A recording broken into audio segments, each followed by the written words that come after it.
Good morning. Peace and blessings. It's your boy Jay Taylor, Voices for the Voiceless. And I'm back with another video, another episode. However you want to slice and dice it. But yeah, man, this gonna be one that's for the books. I'm about to go in. And once again, peace and blessings, everybody. Hope you're enjoying your Tuesday morning. Uh yeah, let's just get straight to it, man. Before we get to the topic, something I want to say first and foremost. Director Rob Reiner and wife Michelle. There was a movie director by the name of Rob Reiner and his wife Michelle were actually unalive this Sunday at the hands of their son. I believe he was in his 30s in Los Angeles on Sunday. So I want to say rest in peace to Rob Reiner and his wife Michelle. First and foremost, off top. Uh, Tragic story. I think they said the son was dealing with some type of drug addiction, allegedly, and he allegedly, you know, stabbed his parents, and they were unalive, unfortunately. So, want to say that right there. Now, the thing about it with Rob Weiner, he was a very critical the President Trump. He was very critical of Trump, um, and obviously a liberal Democrat that made some very inflammatory statements against Donald Trump, right? So it's this narrative going around because Trump made a post in regards to the unaliving of Rob Weiner and his wife, which I'm gonna say right here, right now, I don't condone the jabs and the insults that Trump was throwing at Rob Weiner and his wife. Just say rest in peace and keep it pushing. But Trump got to throw in there. He had TDS and he was spewing all this hate towards me. Wrong. I mean, I wish if I could talk to his advisor, I'd be like, man, would you tell the president to don't even indulge in that, right? So it's this narrative that he, since he got a little petty in his post, he also said at the end, but rest in peace, woo out the band. So, liberal media is running with that and social media like, oh, look what he said and all this and all that.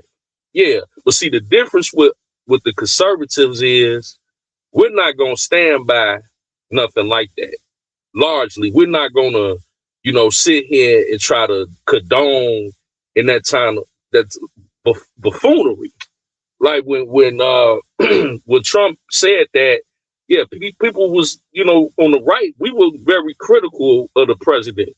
Whenever he do something like that, we don't stand by that. That's the difference. As opposed to when Kirk was unalive, you had the whole left that was sitting up there celebrating it. If they weren't celebrating it, they were trying to justify it, right? They were trying to say, oh, well, just because of what he said, somehow it was justifiable. You actually got people on the street celebrating and mocking you had liberals mocking his death, mocking it.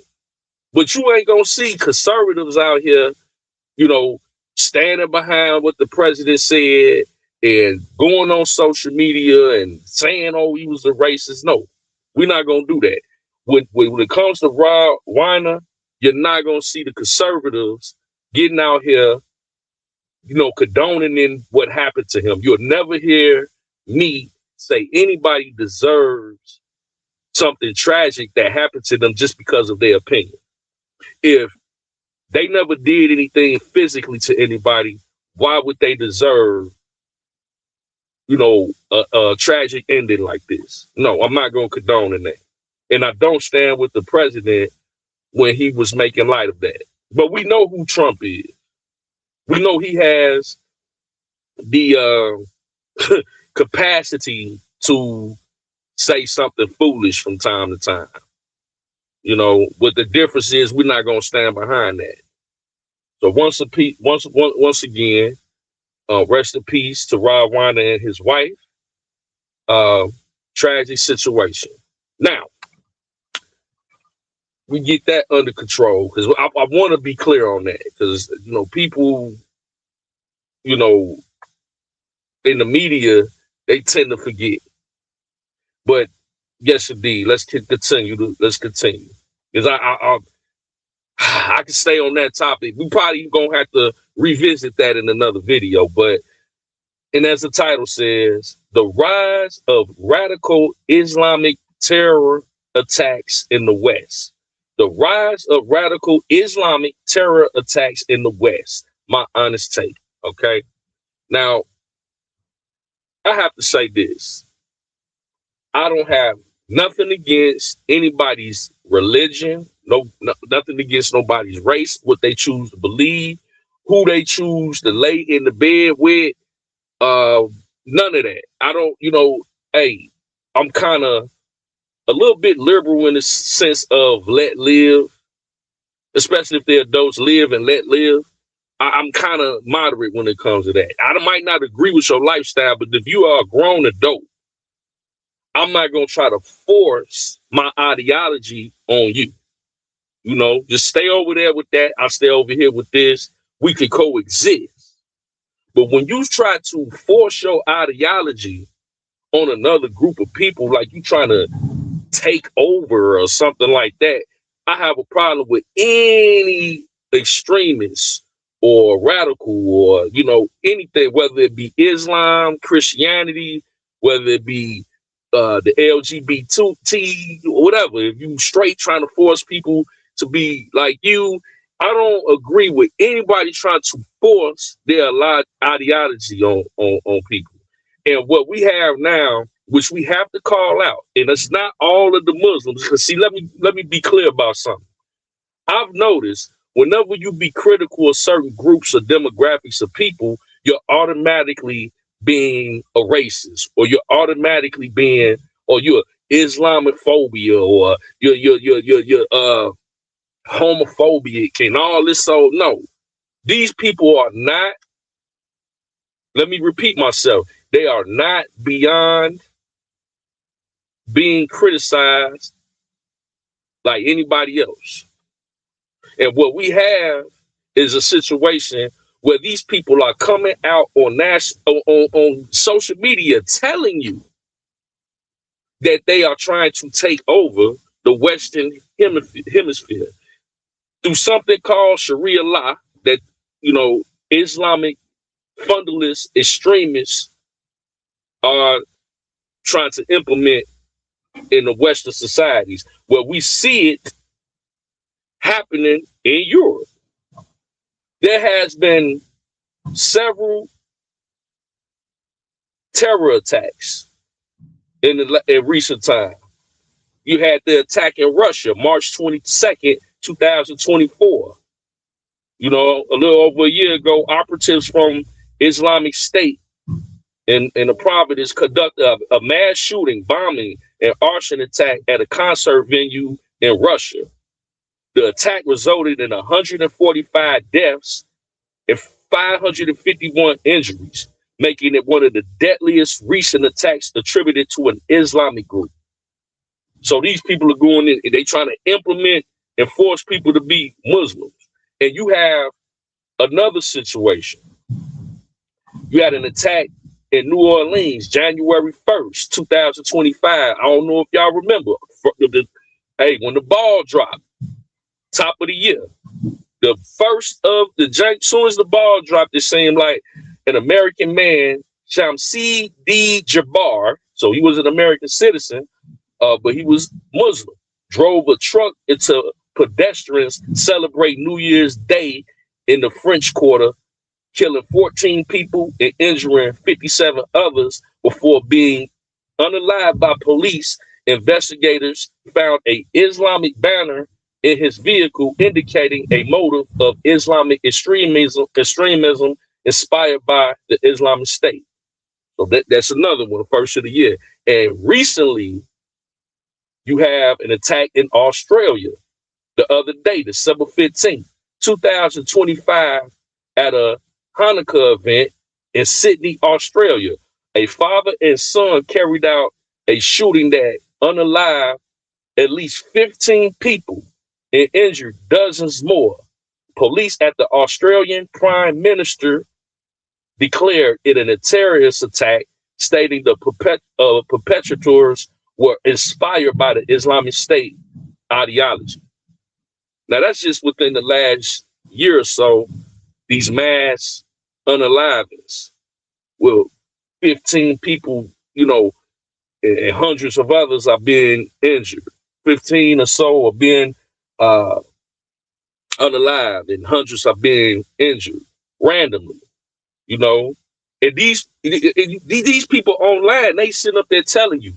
I seen a video of a man, an Islamic man, saying, "Listen, Sharia law, we not coming in the front door. We coming in through the side by way of your government to infiltrate your government, so we can start to implement our law, because we got to do it by force. And once we get enough people in your government, then that's when we gonna turn up, when we feel like we strong enough." And this been going on. Allegedly, they've been preparing for this for decades, centuries, even the overtaking of the West. And the United States is the last standing on the West that has the power, because they already infiltrated. You know what I'm saying? Europe. They already over there, Europe. you know, and make no mistake, if you a Muslim, I have nothing against you. But call out y'all extremists. If you separate yourself from the extremists, that's why it's important. That's why it's a proper vetting process to come into the country. Because make no mistake, when 9/11 hit the towers, when 9/11 hit, them people, them extremists in other countries that are Muslim celebrated. Whether you white, black, brown, yellow, they celebrated 9/11 when those planes flew into them towers unalive, hundreds to thousands of lives in 2001, September 11th. They celebrated in Iran and Afghanistan and all that. They celebrated that. They didn't care if them people were black, white. They just saw Americans were unalive. Call out the extremism. Because let me tell you something. It ain't happening over here. This America, Jack. We ain't going. Y'all ain't finna. I don't care what extremists you are. You know what I'm saying? Much peace and love to you. But you ain't coming to America and think we done fought too hard to make this nation where it is today, to let somebody come over. You think you gonna come over here and take over our country? It ain't going down like that. It's gonna be another crusades around here. We not going.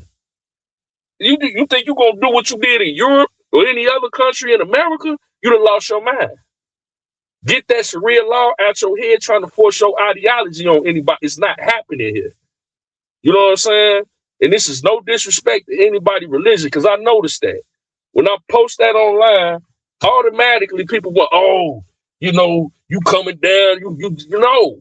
I remember I was being critical of the mayor-elect in New York, Mandami, and people were coming at me automatically. I didn't say nothing about Islam, but they automatically want to shame. They use these shaming tactics when you criticize certain people. Oh, no, man, we're not doing that. I didn't say nothing about the man being Muslim.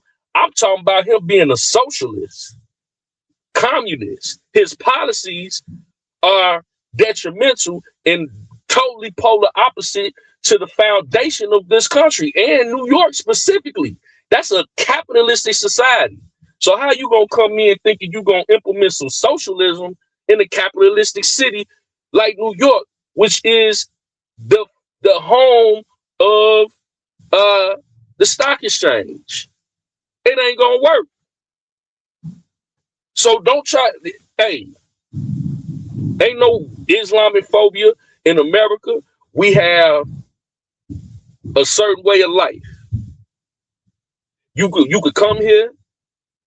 You have to assimilate to our way of life through a vetting process, and then you could practice whatever religion you want to. But don't try to force your ideology on anybody. I don't care if it was some Christians doing it. I call that out. But hey, and they infiltrated. We got a lot of people in our government. You know what I'm saying? That's hey. Now all of a sudden we see millions of fraud. Remember when Elon Musk was doing Doge, and they was finding hundreds of millions and billions and trillions going to Islamic terroristic groups across the world, funneling money. Now it makes sense because a lot of them didn't. And they said it was one dude that said he was an Islamic extreme, a former Islamic extremist, fundamentalist. He said we always vote for the Democratic side because we know we can infiltrate them because they have no moral compass. This what he said. Ain't what I said. He know the conservatives, we not infiltrate because they have morals. They have a moral code that it's just easier to infiltrate. So you so mad and point your finger at the right when somebody that's your true enemy is infiltrating you through the back door. They infiltrated the Democratic Party. Now they got leadership. I ain't got to call no names. Y'all see it. Now uncovering all the fraud that's going on with these people, sending back hundreds of millions of taxpaying dollars to their country, to terrorist organizations. Now they getting emboldened. They going online. They telling you to play. But I'm wrong for trying to highlight it when you could go online and you can see what they saying. And we see these terror attacks going on, right? We see what happened with the Nigerians, the Christian Nigerians in Africa. They being targeted, being unalive. When Nicki Minaj came out and spoke up for that. But it's just funny to me, the left don't hold the same energy. When it was Palestine, y'all wanna protest in the streets, y'all wanna riot. But when it's the black African Christians in Nigeria, y'all ain't got nothing to say about that. Keep that same energy. If it's extremist, if you're trying to force your way of life on another human being, and they say that's what they believe because that's what's in their Sharia law. No, call that out. Separate yourself from that if you want to come to America, because that's not gonna fly here. That's just not gonna fly here. You know, these people not hiding, man. And I just wanted to bring this information because we not finna play the game that somebody is being, trying to divide or trying to be. No, what we saying is we don't care if you're Muslim, Christian, we don't care what your denomination is. You cannot force your way of life on anybody. What is that? That's basically slavery. We're not doing that. And that's not gonna go down in America. And we need to have the people that specifically are Muslims to call that out. Like, hey man, I ain't with that. You know what I'm saying? Whatever the extremists got going on, see, we know it's levels to it. We level-headed over here. We know every Muslim is not on that. We realize that. Even if you come from that part of the world, we realize that. So miss me with all the generalizations. But we can clearly go online and see what y'all talking about. Y'all, they coming out saying it. All I'm saying is, if you're not on that, separate from that. Tell the people like, man, nah, we not doing that in America. Keep that over there. You know, we not forcing our way of life on other human beings. Because ain't nobody going for that. You know? But anyway, man, hope y'all enjoyed this episode. It's your boy Jay Taylor, Voices for the Voiceless. We love y'all. Until next time, we should see you soon. Peace and blessings.